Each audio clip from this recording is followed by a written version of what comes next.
a une convergence, tout simplement, entre ce que portent les artisans du changement et l'état d'esprit qui est le mien, l'état d'esprit qui est le nôtre, avec cette envie finalement d'inventer la société de demain. Et sur Nantes, d'inventer la ville de demain. Je crois que cet événement, il contribue très clairement aujourd'hui à faire de Nantes le territoire vibrant et inspirant qu'il est. Vibrant par le fourmillement des activités, la diversité des parcours, des hommes du public, des femmes du privé, et inversement ce croisement des regards, je crois qu'il fait partie de cette dimension de vibration. Et puis un territoire inspirant, puisque cette année, pour la première fois, 2 villes, Bordeaux et Toulouse, rejoignent cette aventure. Alors une thématique pour cette 4e édition, placée sous le signe de la liberté, de la créativité et du bien-être. Qu'est-ce que ces mots vous évoquent dans votre quotidien et les responsabilités politiques que vous incarnez? La ville de demain, elle est forcément créative.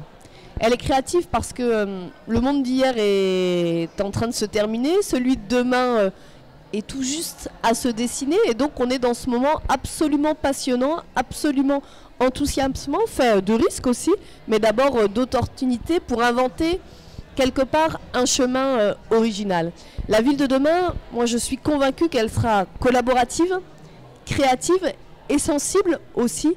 Donc le programme, les 2 jours qui ont lieu ici pour la première fois à Stéréolux viennent nourrir cette dynamique. Transition managériale, sociale et digitale des organisations, ce sont les sujets que nous avons évoqués pendant ces 2 jours. Et sur ces enjeux majeurs, nous donner peut-être des exemples concrets de ce qui se passe dans vos services au quotidien. L'innovation, elle est en externe et en interne. Et quand une grande maison comme la ville ou la métropole, plus de 8000 agents au total, passe progressivement au collaboratif, à l'horizontalité, ça donne de l'innovation participative ouverte. C'est, je crois, un vrai changement de culture professionnelle qui a l'œuvre. Il ne suffit pas de le décréter. Ça se construit étape après étape, jour après jour. Et puis, le collaboratif, c'est aussi les démarches que nous lançons. Le grand débat sur la transition énergétique que j'ai souhaité impulser avec ces multiples communautés, la communauté des arpenteurs, la communauté des défricheurs, la communauté des activateurs. C'est bien la preuve que quand on prend les citoyens au sérieux, ils s'engagent avec sérieux, mais aussi avec plaisir, enthousiasme, et c'est cette intelligence collective qu'on va chercher à Nantes. Du temps, de la collaboration, vous le précisez, et de l'audace aussi. Est-ce que ça vous a toujours réussi dans votre carrière de faire partie de ceux qui essaient, qui tentent, qui expérimentent? Vous savez, la devise de Nantes, c'est Nantes favorise ceux qui osent. Et je crois que non seulement ça réussit à Nantes, mais ça réussit aux Nantais, parce que c'est bien ça le sens de notre action. À chaque fois qu'un responsable associatif prend le pas, d'essayer de faire les choses un peu autrement. À chaque fois qu'un manager d'entreprise s'interroge sur le modèle de ressources humaines qu'il développe, à chaque fois finalement que des hommes et des femmes remettent en cause les codes établis pour élaborer des nouveaux modèles, oui, je pense que c'est source de promesses.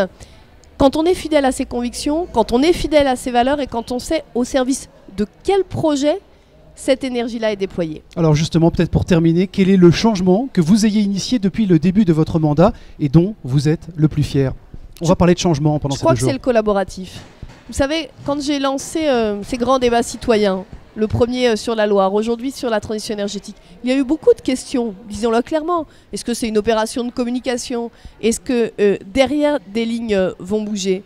Moi, je crois que c'est dans la durée que la preuve se fait. Quand après le débat sur la Loire, nous avons pris 30 engagements, mais que nous avons dit la participation citoyenne, elle ne s'arrête pas là. Il y a un droit de suite pour les citoyens. Et que pour la première fois dans l'histoire nantaise, on met en place un temps avec les citoyens qui, après la décision, accompagnent la mise en action.